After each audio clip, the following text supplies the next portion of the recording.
Film की शुरुआत होती है जब एवलिन अपनी बेस्ट फ्रेंड के साथ वीकेंड के लिए लास वेगास जाती है। वहां दोनों बार में खूब मजे करती है, फोटो और वीडियो लेती है ताकि अच्छे पल याद रहें। उसी रात एवलिन देखती है कि एक कस्टमर बारटेंडर को परेशान कर रहा है। वो हिम्मत दिखाकर बीच में कूद पड़ती है। इसी अफरातफरी में उसकी नजर एक हैंडसम लड़के पर पड़ती है।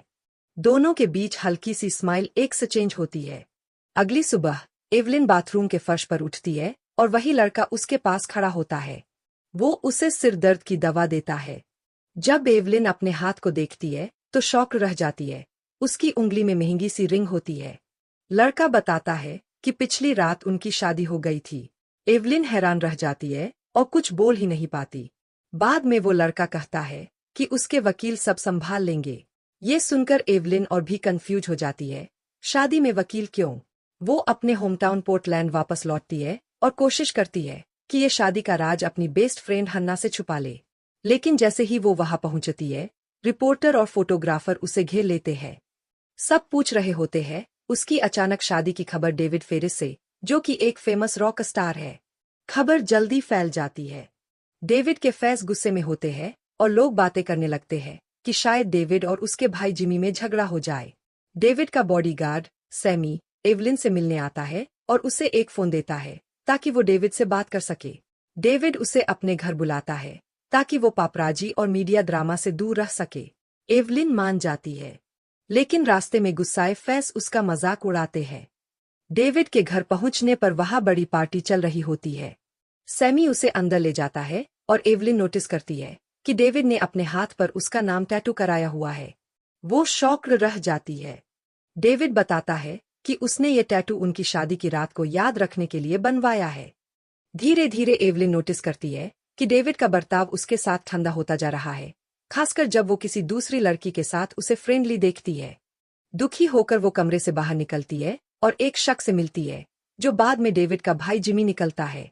तभी डेविड आता है और जिमी को चेतावनी देता है कि एवलिन से दूर रहे। दोनों भाइयों में टेंशन बढ़ जाती है क्योंकि जिमी डेविड को सेल्फिश कहता है। अगली सुबह डेविड की बैंड मेंबर मार्था एवलिन को वकीलों से मिलने के लिए तैयार करती है।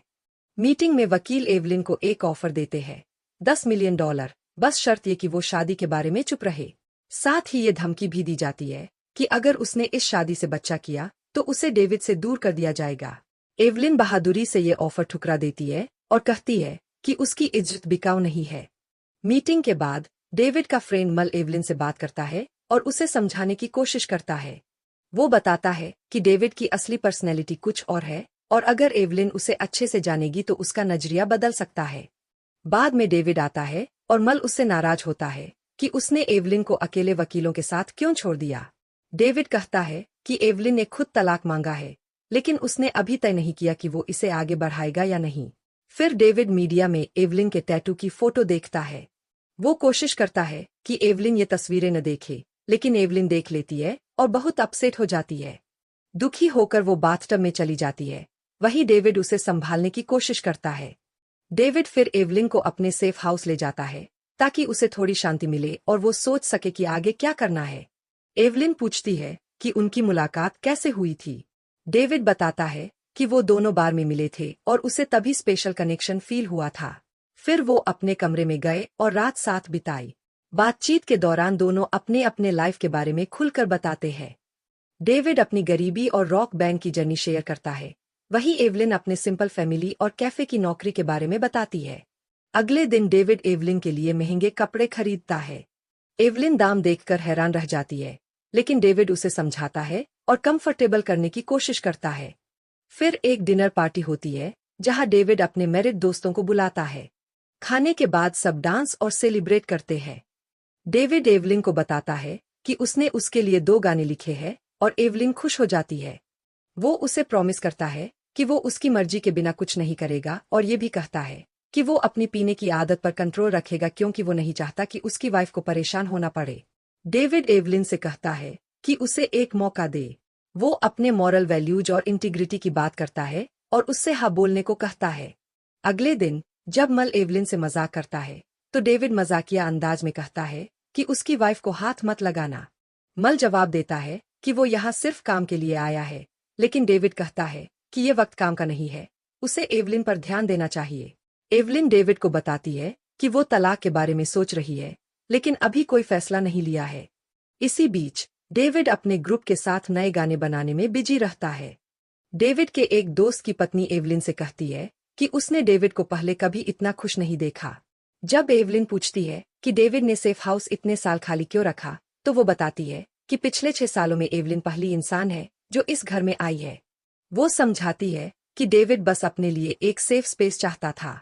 बाद में एवलिन और वो औरत बार में साथ पीते हैं, लंच करते हैं, डांस करते हैं और खूब मजे करते हैं। उसी रात जब एक आदमी एवलिन को परेशान करता है, तो डेविड उसकी तरफदारी करता है और उस शख्स से भिड़ जाता है। घर वापस आकर डेविड और एवलिन में जबरदस्त बहस होती है, लेकिन दोनों जल्दी ही मान भी जाते हैं। रात में देर से एवलिन अपनी बेस्ट फ्रेंड हन्ना को कॉल करती है। हन्ना बताती है कि डेविड ने सिर्फ 16 साल की उम्र में अपना बैंड शुरू कर दिया था। वो ये भी बताती है कि डेविड की एक सफियांसे ने उसे धोखा दिया था और उसके भाई जिमी के साथ रिश्ता बना लिया था। तब से डेविड किसी पर भरोसा नहीं करता। अगले दिन डेविड और एवलिन साथ में कुकिंग करते हैं। डेविड के दोस्त उनके लाइफस्टाइल को देखकर हैरान होते हैं। बाद में डेविड एवलिन से कहता है कि अगर वो उसके बारे में कुछ जानना चाहती है तो सीधे पूछ ले। एवलिन पूछती है कि उसका फेवरेट कलर क्या है। डेविड कहता है ब्लैक। एवलिन बताती है कि उसका फेवरेट कलर ब्लू है और वो अपनी एक बचपन की याद भी शेयर करती है। फिर दोनों लॉस एंजेलिस जाते हैं और वहां मार्था से मिलते हैं। लेकिन मार्था का रवैया एवलिन के लिए बहुत अच्छा नहीं होता। डेविड एवलिन से कहता है कि वो उसके कॉन्सर्ट के दौरान बैक स्टेज रहे ताकि वो उस पर नजर रख सके। परफॉर्मेंस के बाद मार्था का भाई एवलिन को डेविड से मिलने से रोकता है, लेकिन एवलिन चालाकी से दरवाजा खोलती है और अंदर डेविड को मार्था के साथ देख लेती है। एवलिन सफाई मांगती है। डेविड बार बार कहता है कि वो बेगुनाह है, लेकिन एवलिन मानती नहीं और वहां से चली जाती है। डेविड का मैनेजर उसे घर छोड़ देता है। 1 महीने बाद एवलिन अपने कैफे की जॉब पर लौट आती है। उसी दौरान एक अजीब आदमी उससे डेविड के रिश्ते पर बात करने की कोशिश करता है, लेकिन कैफे मैनेजर उसे बाहर निकाल देता है। बाद में एवलिन अपनी दोस्तों के साथ नाइट क्लब जाती है। वहां डांस और मस्ती करती है। उसी क्लब में डेविड भी आ जाता है। एवलिन उसे देखकर नर्वस हो जाती है और सोचती है कि अब तलाक लेना ही सही है। डेविड उसकी बेचैनी देखता है और बात करने की गुजारिश करता है। वो बताता है कि जिमी के इलाज के लिए उसे ट्रीटमेंट फैसिलिटी भेजा गया था, इसलिए वो एवलिन से कांटेक्ट नहीं कर पाया। लेकिन एवलिन अब भी नाराज रहती है और उसे धोखेबाज कहती है। इसके बाद दोनों का रिश्ता और भी खराब हो जाता है और एवलिन उसे छोड़ने का फैसला कर लेती है। अगले दिन एवलिन अपनी फ्रेंड से शिकायत करती है कि उसने डेविड को उसका पता क्यों बताया। काम खत्म होने के बाद डेविड एवलिन से मिलने आता है और पूछता है कि क्या वो उसे घर छोड़ सकता है ताकि दोनों बात कर सके। वो उसे रेस्टोरेंट ले जाता है और पिज्जा खिलाता है।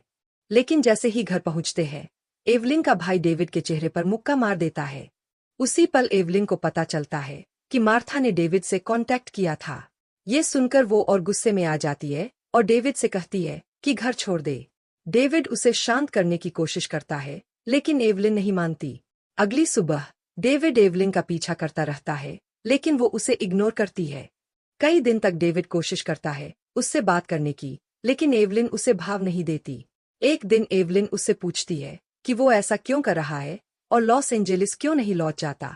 डेविड कहता है क्योंकि मेरी पत्नी इसी शहर में रहती है। फिर एवलिन पूछती है कि बाथरूम में मार्था के साथ असल में क्या हुआ था। डेविड बताता है कि पहल मार्था ने की थी और वो तुरंत वहां से निकल गया था। उसने ये भी बताया कि मार्था से उसका रिश्ता बहुत पहले ही खत्म हो चुका था। डेविड अपने बचपन के बारे में बताता है, कैसे उसकी माँ ड्रग्स की लत में थी और उसका पिता ट्रक ड्राइवर था जो ज्यादातर वक्त घर से बाहर रहता था। वो और उसका भाई बहुत मुश्किल हालात से गुजरे। अगले दिन मार्था खुद एवलिन से मिलने आती है और माफी मांगती है। वो बताती है कि डेविड अब उसे प्यार नहीं करता, बल्कि एवलिन के लिए उसने 2 गाने लिखे हैं और यहाँ तक कि अपना घर भी बेच दिया है ताकि एवलिन के पास रह सके। बाद में एवलिन डेविड से मिलने जाती है और पूछती है कि क्या उसने सच में उसके लिए गाने लिखे हैं। डेविड वादा करता है कि सही समय आने पर वो उन्हें गाकर सुनाएगा। एवलिन उसे एक गिफ्ट देती है, ये जताने के लिए कि अब वो उससे शादी के लिए तैयार है। अंत में डेविड अपने कॉन्सर्ट में एवलिन के लिए गाना गाता है और एवलिन स्टेज पर आकर उसके साथ शामिल हो जाती है। कहानी एक इमोशनल और हैप्पी मोमेंट पर खत्म होती है। धन्यवाद देखने के लिए। चैनल को सब्सक्राइब करना मत भूलना। अगले वीडियो में मिलते हैं।